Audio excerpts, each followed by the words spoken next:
Bonsoir à tous. Merci de nous rejoindre si nombreux ce soir pour ce live sur le thème Vendre votre bien immobilier en Nouvelle-Zélande.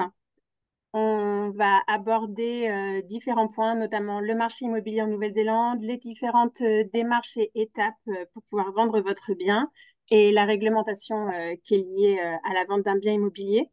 Si vous avez des questions, n'hésitez pas à les poser tout au long de la présentation.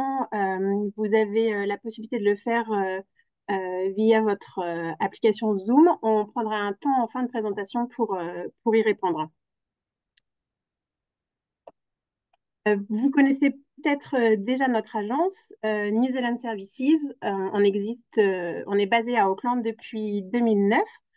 On est une agence francophone multiservice avec service de conseiller en immigration, service d'éducation et le service qui vous intéresse en particulier ce soir, c'est notre service immobilier.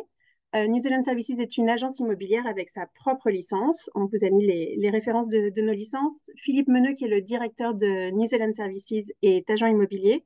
J'ai moi-même ma licence de salesperson pour pouvoir vous accompagner sur la vente de votre bien immobilier.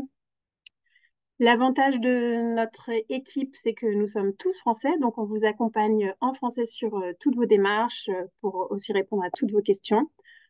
Comme je vous le disais, on est implanté depuis plus d'une dizaine d'années maintenant, donc on a une bonne connaissance du système néo-zélandais et des procédures locales, des réglementations, et on s'accompagne aussi de partenaires qu'on a sélectionnés et qui sont pour la plupart francophones, hein, pour vraiment essayer de faciliter tous vos projets et toutes vos démarches.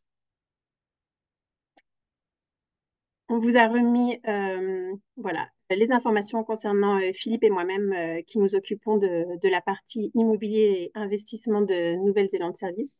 Nous avons également nos licences en tant que conseiller financier si jamais c'est des projets qui pourraient vous intéresser. Alors, on va commencer cette présentation par brosser un petit peu le rôle et les services qu'un agent immobilier vous propose. C'est une profession qui est très réglementée. Comme je vous disais, on a nos licences. Il n'est pas possible de vendre un bien immobilier si on n'a pas notre licence et si on ne travaille pas aussi pour une agence qui est licenciée. C'est une profession qui est réglementée par un code déontologique avec des règles qu'on se doit de respecter. Quand vous faites appel à un agent immobilier pour vendre votre propriété, on travaille pour le vendeur, donc pour vous, mais on a aussi une obligation vis-à-vis de l'acheteur, notamment une obligation d'agir en toute transparence. Un des points qui est très important pour vous en tant que vendeur, c'est l'obligation en fait de transmettre toutes les informations que vous pourriez avoir sur votre propriété. Et c'est aussi une obligation que l'agent immobilier a dans la mesure où on a connaissance notamment d'un défaut, par exemple, sur une propriété. Si on sait que la toiture de votre maison, par exemple, a une fuite qui n'aurait pas été réparée, on se doit d'en informer l'acheteur pour pas qu'il y ait de vis cachés. Voilà.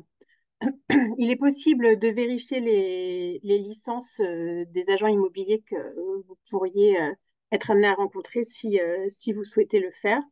On pourra vous envoyer le lien par email ultérieurement.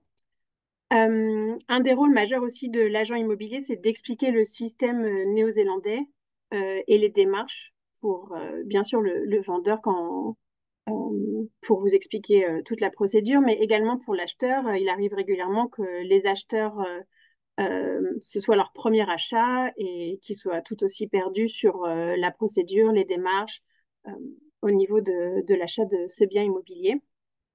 Et on gère tout ce qui est négociation en fait du contrat entre l'acheteur et le vendeur.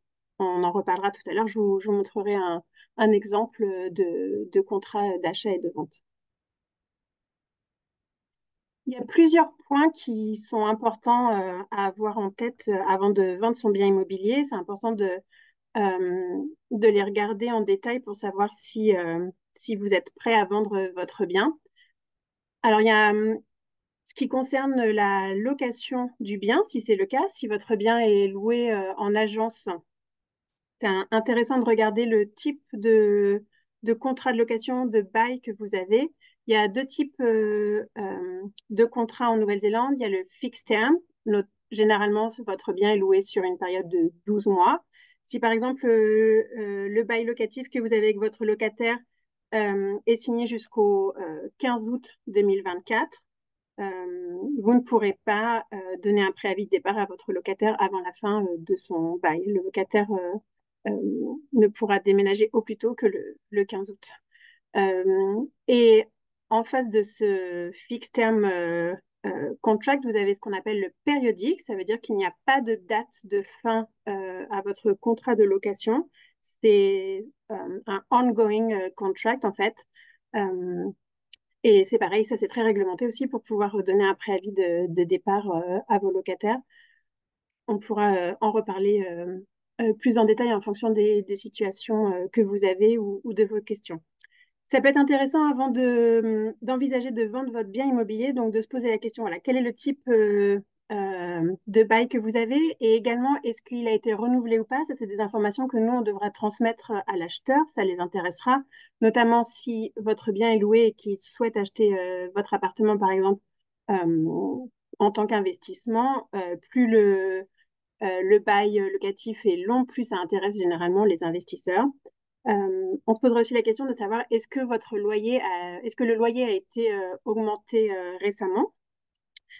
Si l'acheteur estime par exemple que le loyer est assez faible pour ce bien et qu'on lui dit que ça a juste été renouvelé, que ça a juste été augmenté il y a un mois, ça veut dire que pendant les 11 prochains mois, vous pouvez augmenter le loyer qu'une fois tous les 12 mois. Ça veut dire que pendant les 11 prochains mois, le prochain propriétaire ne pourra pas réaugmenter le loyer.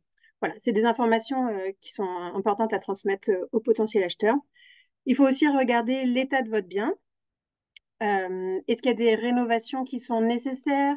Ou alors est-ce qu'il y a des points de maintenance qu'il va falloir faire? Si par exemple vous savez que le lave-vaisselle ne fonctionne plus depuis 2 mois, il sera probablement nécessaire de le changer avant de vendre parce que sinon ça risque d'attirer l'attention sur l'acheteur sur un point négatif.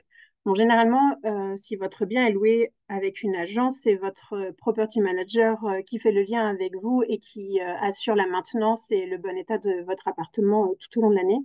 Donc, il est quand même assez rare qu'on se retrouve dans des situations comme ça, pardon, mais c'est possible.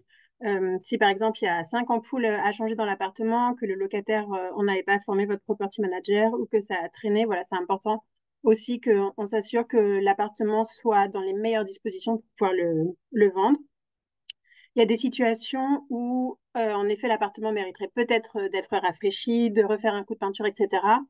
Mais peut-être que finalement, il vaut mieux le vendre tel quel. C'est pas utile pour vous d'avancer des dépenses.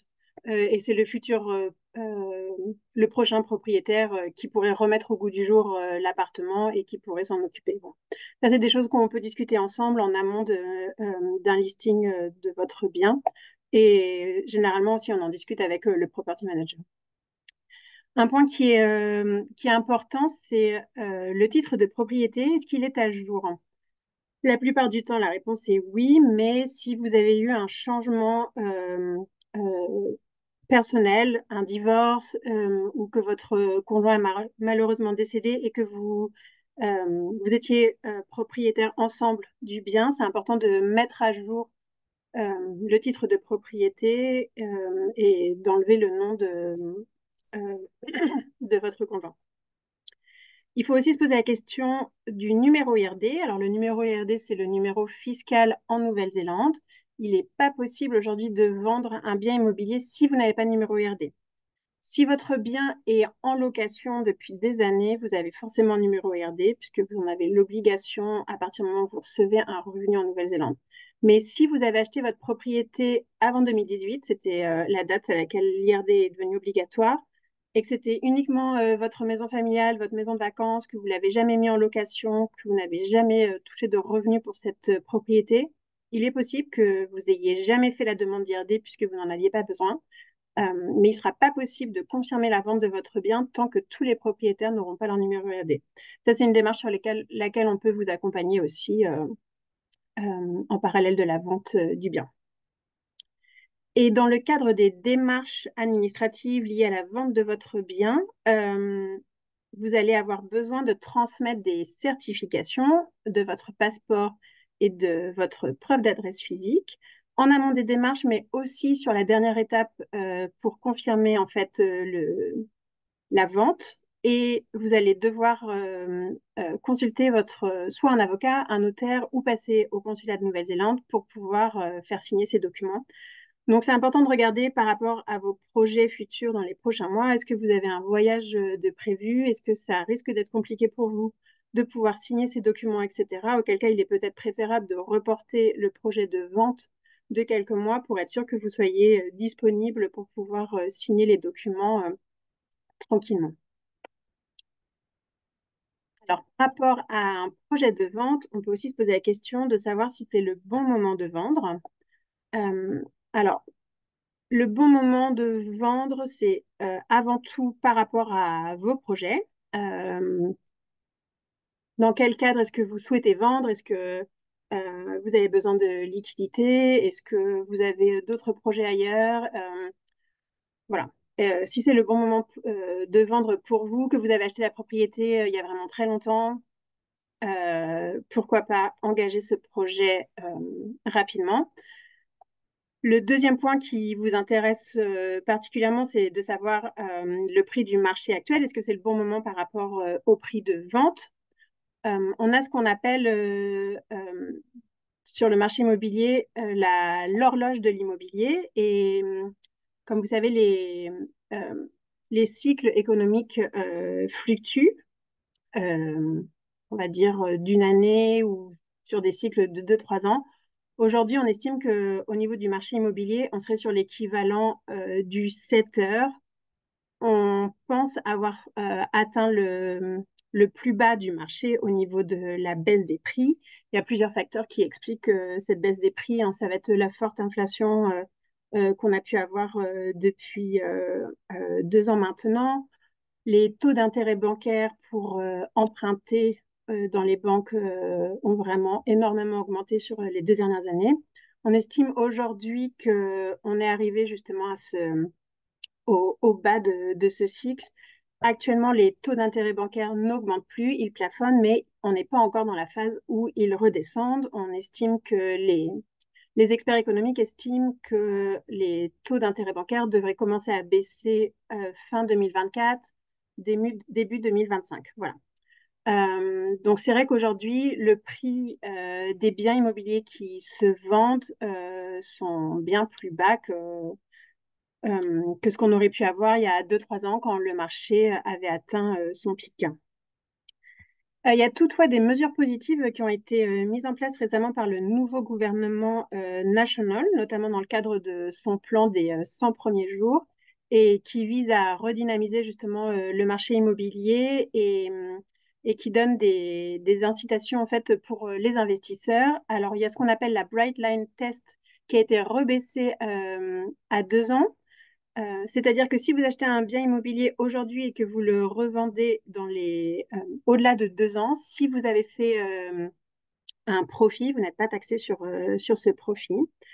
Et il y a aussi la réintroduction de la déduction des intérêts bancaires pour les propriétés locatives. Donc, ça devrait aussi réinciter les investisseurs à, à réinvestir dans des propriétés pour les mettre en location dans la mesure où ils vont à nouveau pouvoir déduire de leurs revenus et dans leur déclaration d'impôt les intérêts bancaires de leurs prêts. Quelques chiffres sur le marché immobilier actuel. Euh, les ventes ont augmenté si on compare le mois de février 2024 au mois de février 2023 de 52%. Ce qui paraît assez énorme, il faut relativiser ce chiffre par rapport au contexte de février 2023 où c'était les inondations d'Auckland et le cyclone Gabriel. Donc c'est vrai que le marché immobilier était au ralenti en raison de la catastrophe euh, météo qu'on avait vécue à Auckland. Il y a eu une augmentation des listings aussi très importante entre janvier et février 2024. C'est pareil, on peut légèrement relativiser ce chiffre par rapport au fait que janvier 2024, c'est les vacances scolaires en Nouvelle-Zélande.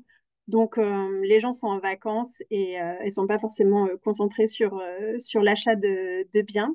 Mais voilà, le début d'année quand même a des chiffres assez encourageants avec pareil, prix moyen de vente sur Auckland qui augmente légèrement si on compare l'année 2023 et 2024. Vous voyez, au niveau de la durée moyenne pour vendre un bien, on est sur 51 jours. Bon, ça reste une durée moyenne, tout bien confondu, appartement, maison. Donc, ça prend parfois plus de temps et c'est parfois aussi plus rapide.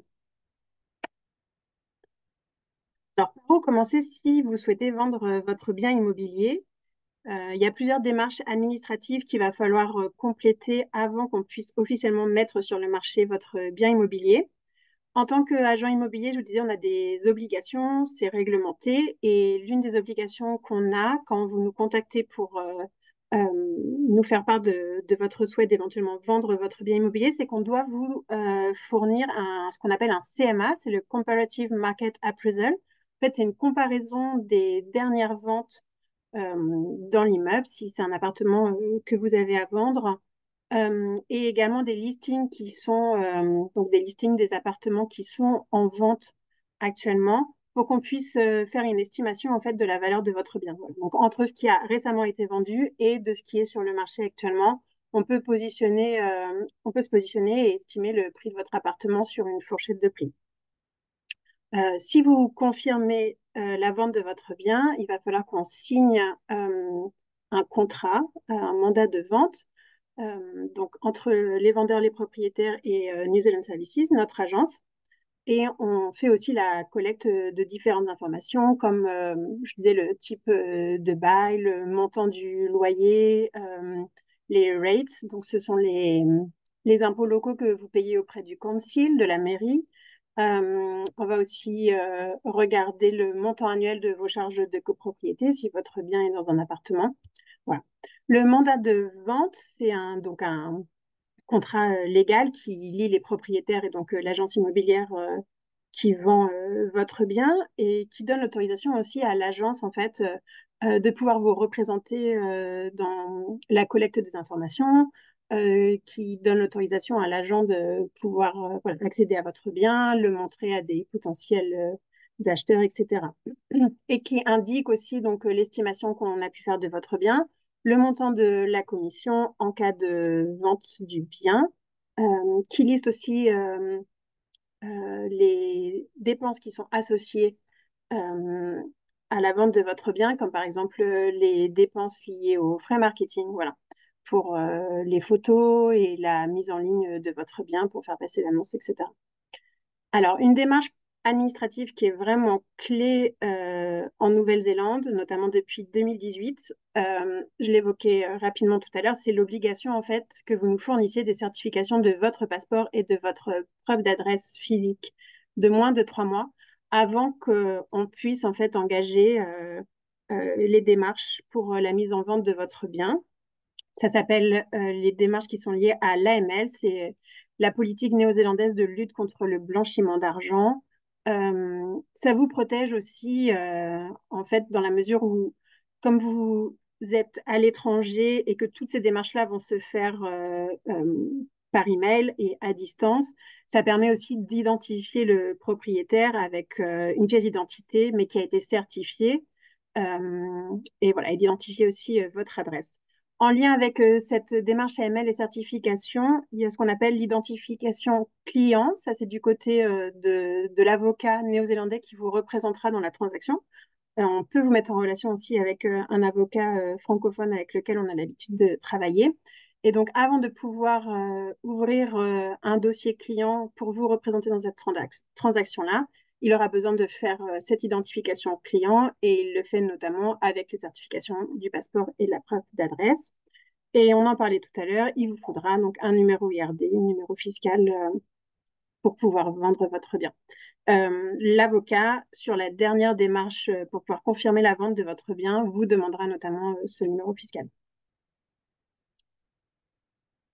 Alors, comment ça se passe au niveau de la mise en vente concrète de votre bien? Donc, lorsque vous avez accepté notre estimation, le CMA, que le contrat, le mandat de vente a été signé et qu'on a passé toutes ces démarches administratives d'identification avec les certifications, nous, on prend contact avec votre property manager. Dans la réalité, c'est aussi souvent le propriétaire qui le fait en parallèle ou voilà, pour informer son property manager de la situation et du projet de vente. Nous, on le contacte quoi qu'il arrive pour récupérer les informations sur le loyer, le bail. La chattel, c'est la liste en fait de tous les éléments qui sont vendus avec votre bien. Si c'est un appartement qui est vendu meublé, voilà, on a besoin de récupérer la liste, savoir si, s'il y a un lave-vaisselle, s'il y a une machine à laver, un sèche-linge, est-ce qu'il y a des rideaux ou est-ce que ce sont des stores, est-ce qu'il y a des volets roulants, enfin voilà, est-ce qu'il y a une alarme, si vous avez un garage, il faut qu'on sache combien de commandes de fermeture du garage il y a, ce genre de choses. Donc ça, c'est indiqué dans la Shuttles List et si le bien est loué, c'est le property manager qui peut nous le fournir. Si c'est votre maison de vacances que vous vendez, il faudra aussi que vous nous indiquiez euh, quels sont les éléments que vous souhaitez laisser dans la maison au futur propriétaire. Ça peut aussi être un élément de négociation avec l'acheteur. Vous pouvez décider si, voilà, si l'acheteur est intéressé, vous pouvez nous indiquer, bah, écoutez, peut-être qu'on pourra négocier un package supplémentaire pour lui laisser les meubles si ça l'intéresse. Et sinon, bah, il faudra prévoir de venir déménager la maison ou l'appartement si vous ne souhaitez pas le vendre meublé. Pour revenir avec le contact du property manager, il serait important que le property manager, et c'est même obligatoire, qu'il envoie un préavis, une notice pour informer le locataire que le bien va être mis en vente et pour aussi nous mettre en relation avec le locataire et l'informer qu'on va le contacter pour pouvoir organiser une visite avec le photographe, par exemple, pour prendre les photos et les futures visites avec de potentiels acheteurs. Euh, pour le locataire, ça change rien en fait que l'appartement soit mis en vente dans la mesure où il est protégé par son bail. De notre côté, on va préparer l'annonce. Donc, lorsqu'on aura reçu les photos, on va rédiger l'annonce qu'on va pouvoir ensuite mettre en ligne sur un site internet qui s'appelle TradeMe. C'est le site le plus utilisé en Nouvelle-Zélande pour mettre les annonces de biens immobiliers que toutes les agences immobilières utilisent. Et on va aussi préparer ce qu'on appelle le sell pack. Ça, c'est pour les acheteurs. C'est un certain nombre d'informations et de documents qu'on a l'obligation de leur transmettre à partir du moment où ils sont intéressés par votre propriété. Le PCDS, c'est un document qu'on commande auprès de la copropriété, des body corporate. C'est un document qui indique le montant annuel de vos charges de copropriété pour votre appartement. Euh, c'est valable uniquement pour les appartements ou alors les townhouses ou des villas qui seraient dans une résidence avec une copropriété. Mais si vous avez une maison individuelle, il y a très peu de chances que vous soyez dans une copropriété. Donc, on a besoin du PCDS pour connaître le montant annuel des charges de copropriété et savoir aussi si il y a des travaux éventuels qui sont prévus et qui engendraient une levée de special levies, de charges de copropriété exceptionnelles. C'est souvent indiqué dans le PCDS. Est-ce que l'immeuble a été reconnu comme leaky building, donc un immeuble avec des problèmes de fuite? Si c'est le cas, c'est indiqué dans le PCDS.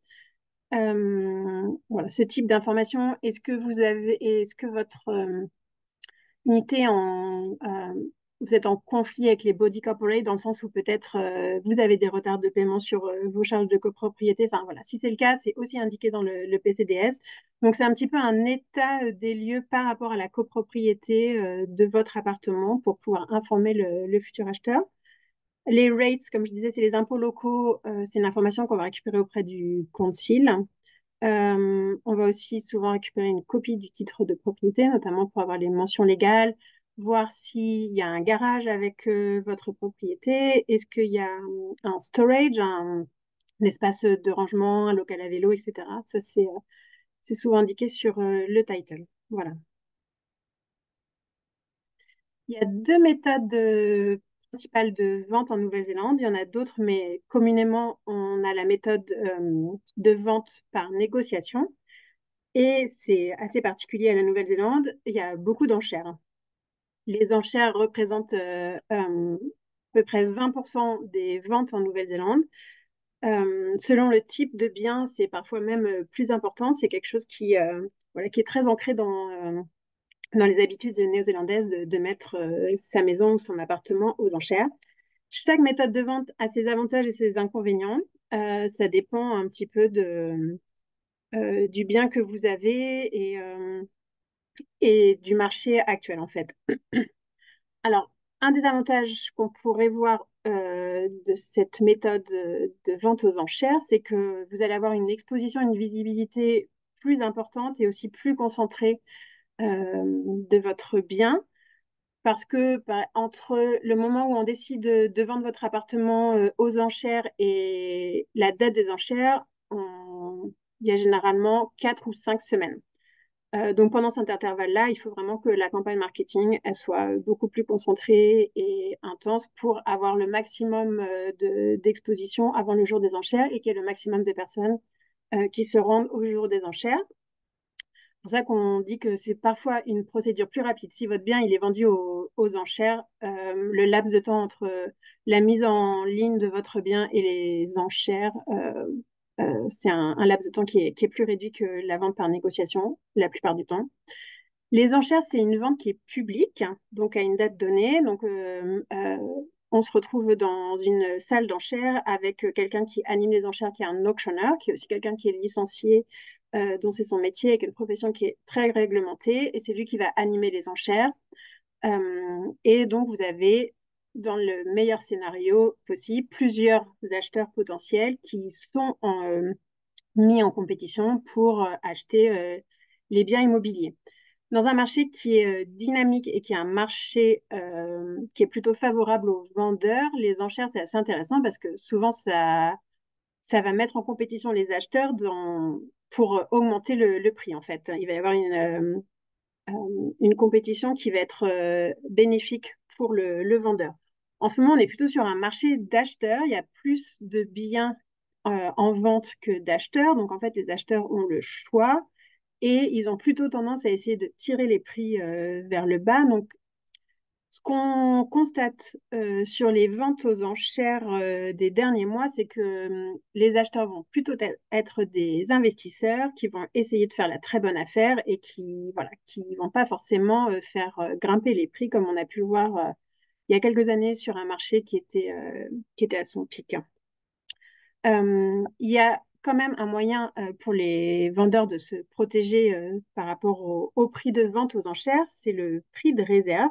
Si par exemple on a estimé votre appartement entre 300 000 et 350 000, vous pouvez nous dire, OK, le prix de réserve, c'est-à-dire le prix minimum en dessous duquel je ne souhaite pas vendre, c'est 310 000 par exemple. Et donc, le jour des enchères, donc l'auctionneur est au courant de votre prix de réserve, ainsi que l'agent immobilier, mais personne d'autre n'est au courant de ce prix de réserve. Et donc, l'auctionneur euh, met en vente votre appartement après avoir fait une rapide présentation du bien. Les enchères s'ouvrent, les acheteurs qui sont présents dans la salle peuvent commencer à faire des mises et à faire des offres qui grimpent. Tant que votre prix de réserve n'a pas été dépassé, votre appartement ne peut pas être vendu. Si par exemple les enchères bloquent autour de 300 000, qu'il n'y a plus aucune offre qui est faite au-delà de 300 000, on met en pause les enchères. L'auctionneur qui anime les enchères va venir voir l'agent immobilier. Alors, si c'est nous, on a souvent les vendeurs au téléphone. Hein, on vous a souvent au téléphone pour vous tenir informé en direct de ce qui se passe. Et l'auctionneur va nous dire, ben voilà, les enchères sont bloquées à 300 000. Je sais que le prix de réserve est à 310 000. Est-ce que vous acceptez ou non de le baisser pour qu'on puisse reprendre les négociations? Si vous dites non, les enchères, du coup, ont de fortes chances de s'arrêter. Et à ce moment-là, l'appartement est retiré. Si vous acceptez de baisser votre prix de réserve à 300 000, on va retourner dans la salle des enchères et l'auctionneur va dire On a trouvé un accord, l'appartement est maintenant, ou la maison est maintenant sur le marché, et ça relance parfois les enchères, et ça permet parfois d'obtenir un meilleur prix sur le marché.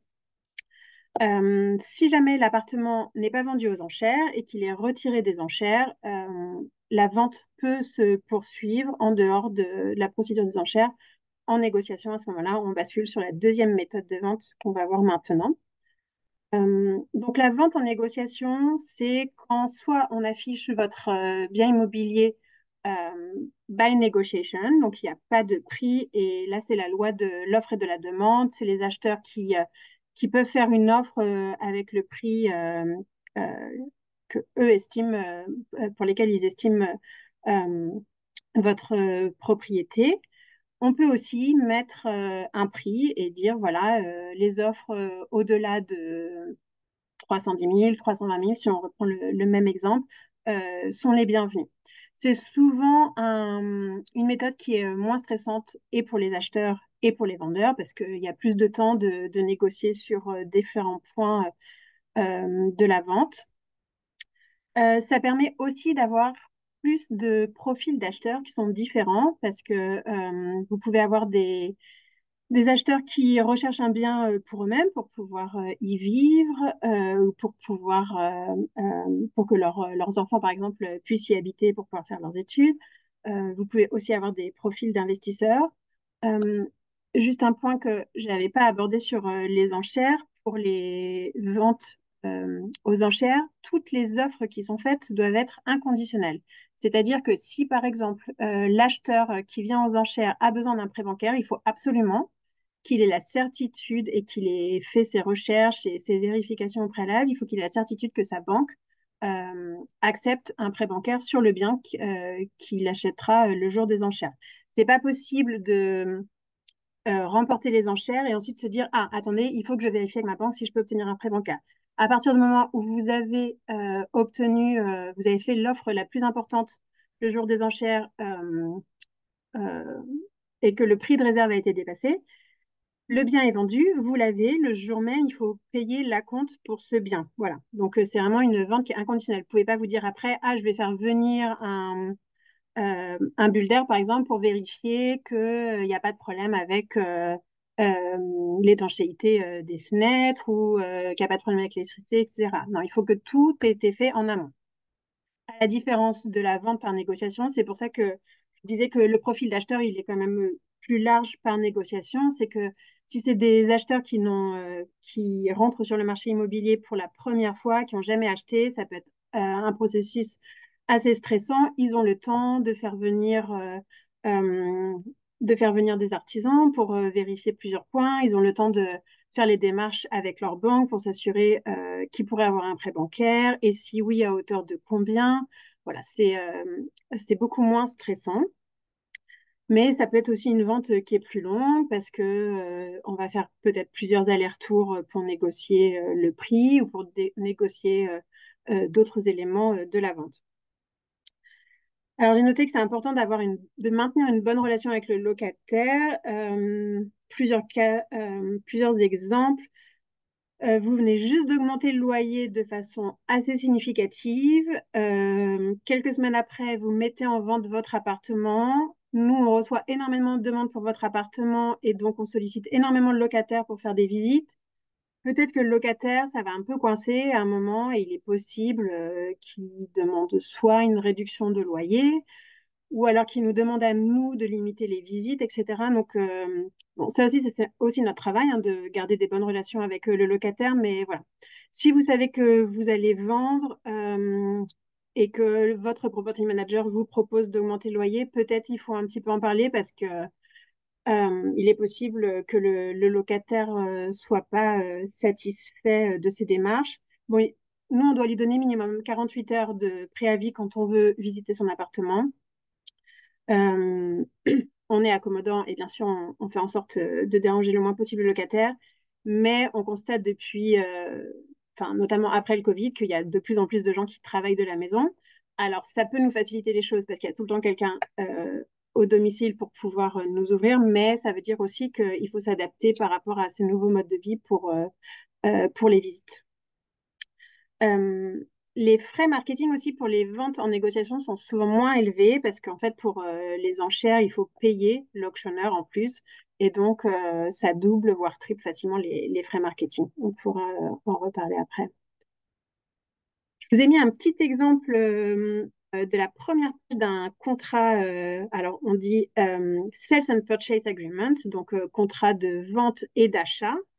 Euh, pour que vous puissiez voir les différents points. Alors, normalement, vous avez déjà vu ce type de document quand vous avez acheté votre bien immobilier. Mais voilà, donc le point clé dans les négociations, c'est souvent le prix, purchase price. Euh, Quand vous êtes en négociation, l'acheteur va nous faire une offre. Nous, on a l'obligation de vous présenter toutes les offres écrites qu'on a reçues. Imaginons que, donc voilà, dans cet exemple-là, l'acheteur fait une offre à 310 000 dollars pour votre appartement. Si vous êtes satisfait avec cette offre-là, vous mettez vos initiales, vous la contre-signez. Si vous n'êtes pas satisfait par ce prix, vous barrez, vous indiquez le prix qui vous convient et nous, on fait un aller-retour avec l'acheteur, autant d'allers-retours nécessaires jusqu'à ce qu'on ait trouvé un point d'entente. Si jamais il n'y a pas de point d'entente et que l'écart entre l'offre de l'acheteur et vos attentes en termes de prix est vraiment trop importante, l'offre ne va pas plus loin et on attend la prochaine. Deuxième point sur lequel on peut négocier et sur lequel il faut aussi être vigilant par rapport à vos futurs projets, c'est la settlement date. Donc là, dans ce type de contrat-là, la date est indiquée au 8 mars 2024. Settlement date, c'est la date c'est la date où le titre de propriété va être modifié. Donc, le titre de propriété va être mis au nom des acheteurs. Il va y avoir la remise des clés et c'est le changement officiel voilà, de propriétaire. C'est important de faire attention à cette date. Si par exemple, vous savez que sur les 2 semaines qui précèdent ce 8 mars-là, vous allez être en voyage à l'étranger et que vous n'allez pas avoir accès à votre notaire, à votre avocat ou à un consulat, ou que ça va être très compliqué, que vous n'aurez pas votre ordinateur, vous ne pourrez pas signer des documents, etc., il faut mieux la repousser sur une date où vous savez que vous allez être de retour chez vous, disponible pour faire toutes les démarches administratives, etc., sans que ce soit un stress supplémentaire pour vous. Donc voilà, cette date, c'est important. Généralement, entre le moment où les deux parties, acheteurs-vendeurs, se sont mis d'accord sur toutes les conditions, que toutes les conditions du contrat ont été respectées, que l'acheteur a eu confirmation qu'il avait son prêt bancaire, etc., on met une date sur le contrat et on va dire qu'au minimum, il y a 3 semaines qui doivent, on doit avoir au moins 3 semaines entre cette signature du contrat et la date de settlement, notamment pour que les avocats de chaque partie aient le temps de faire ensuite, de faire suivre la procédure légale. Un autre point qui pourrait être éventuellement un élément de négociation, souvent du côté de l'acheteur, c'est le déposit, l'acompte. Souvent de 10%, ça peut être de 20%. Voilà, c'est quelque chose qui peut se négocier. Savoir, alors, à partir du moment où le contrat a été signé inconditionnel, que toutes les conditions ont été respectées, l'acheteur a l'obligation de verser cet acompte sur le compte trust de son avocat. Donc, soit il verse 10% du prix d'achat si c'est ce qui a été accepté dans le contrat, ou 20% si on est sur un dépôt de 20%. Vous voyez ensuite la liste des différentes conditions qui peuvent être euh, indiquées dans un contrat. C'est pas exhaustif parce qu'il y a aussi une page pour ajouter des clauses supplémentaires s'il y avait des conditions supplémentaires qui devaient être notées, mais les plus courantes, ça va être la condition financière. L'acheteur a besoin d'un prêt bancaire, typiquement. L'IM Report, c'est un document qui est comme un rapport de votre propriété qui se commande auprès de la mairie et qui indique tous les travaux qui auraient été faits, par exemple, dans votre maison. Si il y a 3 ans, vous avez rajouté une salle de bain qui n'existait pas dans votre maison, ça va être indiqué sur le LIM Report, et notamment, est-ce que vous avez bien demandé les autorisations et permis de construire au préalable avant de faire les travaux, etc. Euh, Building Report, c'est si vous voulez faire venir des artisans, un builder, pour vérifier l'état de la maison. Est-ce qu'il n'y a pas de problème d'humidité? Est-ce que les fondations sont solides? Est-ce que voilà, c'est pour voir venir. Pardon, ça c'est pour l'acheteur, c'est pour que l'acheteur ait une idée en fait des travaux éventuels qu'il aurait à faire s'il achète cette maison ou cet appartement et de l'état général de la propriété. Voilà, ça c'est les conditions classiques. Et on indique tout le temps dans le contrat aussi est-ce que c'est loué ou pas. Et si c'est le cas, on transmet les coordonnées du locataire dans le contrat et le type de bail et le loyer. Et il y aura aussi une partie, comme je vous l'expliquais, la shuttle list, pour qu'on explique très clairement, que ce soit indiqué sur le contrat, quels sont les éléments qui sont inclus dans ce prix de vente et dans la vente de votre propriété. Voilà, on vous a remis nos coordonnées. N'hésitez pas si vous avez des questions. Marie, peut-être que tu as reçu, toi, des questions. Vous pourrez aussi ultérieurement nous renvoyer des questions ou nous faire part de votre situation ou de votre projet de vente par email ou par téléphone. On est disponible sur WhatsApp. C'est parfois plus facile d'échanger de vive voix et pour faire connaissance et, voilà, et parler de votre projet. Est-ce que Merci tu as des Julie. questions, Marie? Oui, j'ai des questions pour toi. Première question, mon appartement est loué par un hôtel. Est-ce la même démarche pour vendre? Alors, c'est une bonne question. C'est vrai que j'ai pas abordé cet exemple-là dans la présentation. Alors, si votre bien est loué par un hôtel, il faut surtout regarder en fait le contrat que vous avez signé avec l'hôtel, savoir si voilà, jusqu'à quand est-ce que vous êtes lié avec l'hôtel, etc. Pour nous, en soi, ça change pas grand-chose. Donc, c'est l'hôtel qu'on prévient si vous voulez mettre en vente votre appartement. C'est surtout, en fait, au niveau de l'acheteur, il faut qu'on soit bien clair pour lui dire, voilà, donc on dit que l'appartement est dans le pool hôtelier. Ça veut dire que jusqu'à la fin du contrat qui le lie avec l'hôtel, le futur propriétaire ne sera pas en droit de soit habiter dans l'appartement, par exemple, soit de le mettre en location avec une agence de location classique pour que ce soit loué sur du long terme. Donc ça, c'est important. Il y a des investisseurs qui recherchent ce type de bien, mais il faut juste que les choses soient claires. Et puis, il y a aussi une question, mais qu'il faudra régler avec le comptable, c'est de savoir s'il y a de la GST, c'est de la TVA en Nouvelle-Zélande, qui est impliquée par rapport au prix de vente. Voilà. Question un peu plus technique, mais qu'il faudra absolument voir avec votre comptable en amont de la vente. C'est les deux changements. Merci Julie. Nos passeports expirent bientôt. Est-ce qu'on peut quand même vendre?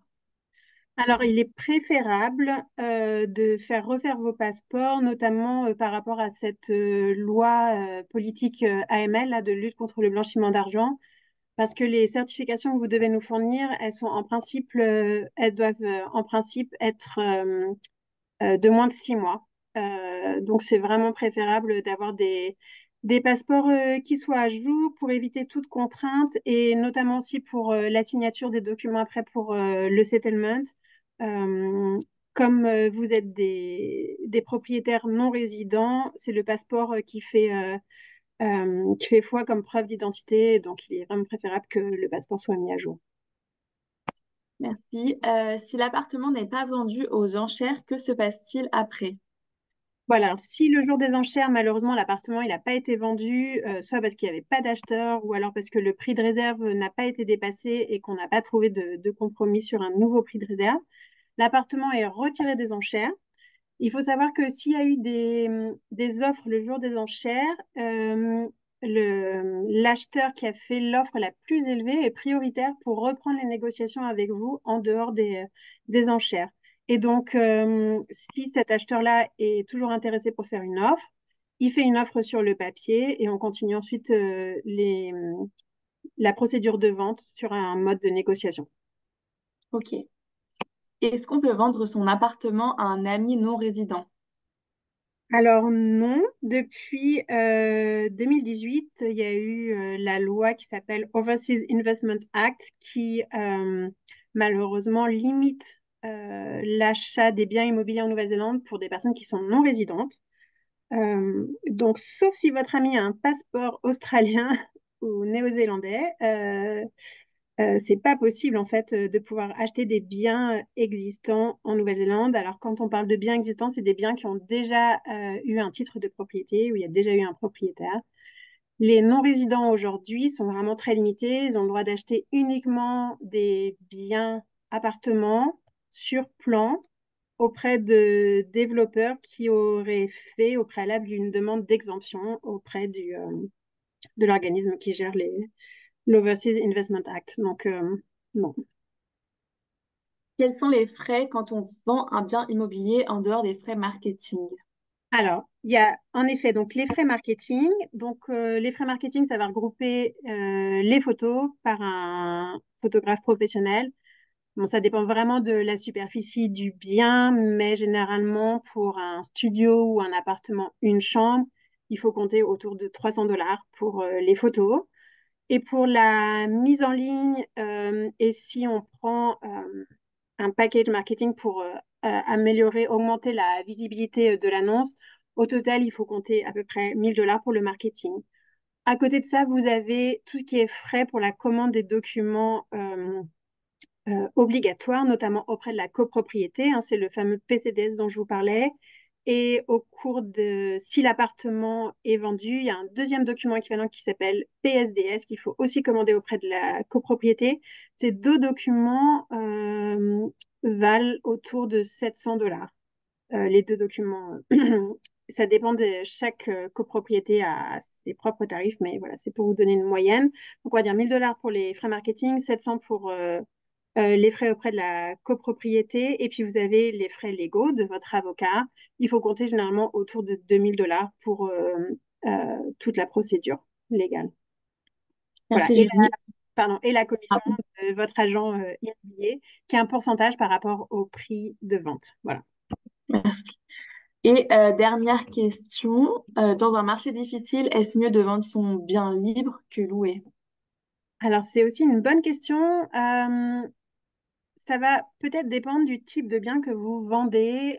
Si par exemple vous vendez un penthouse, donc un appartement au dernier étage d'un immeuble avec une magnifique vue sur la mer, c'est peut-être préférable de le vendre vacant, libre, parce qu'il y a des chances que la personne qui achète cet appartement, ce soit un achat coup de cœur, quelqu'un qui l'achète pour pouvoir y vivre, etc. Donc, en effet, si vous vendez, vous mettez en vente l'appartement de ce type de bien et que vous venez juste de re-signer avec votre locataire un bail de 12 mois, ça risque peut-être d'être un souci et ce sera peut-être pas du coup le bon moment de vendre.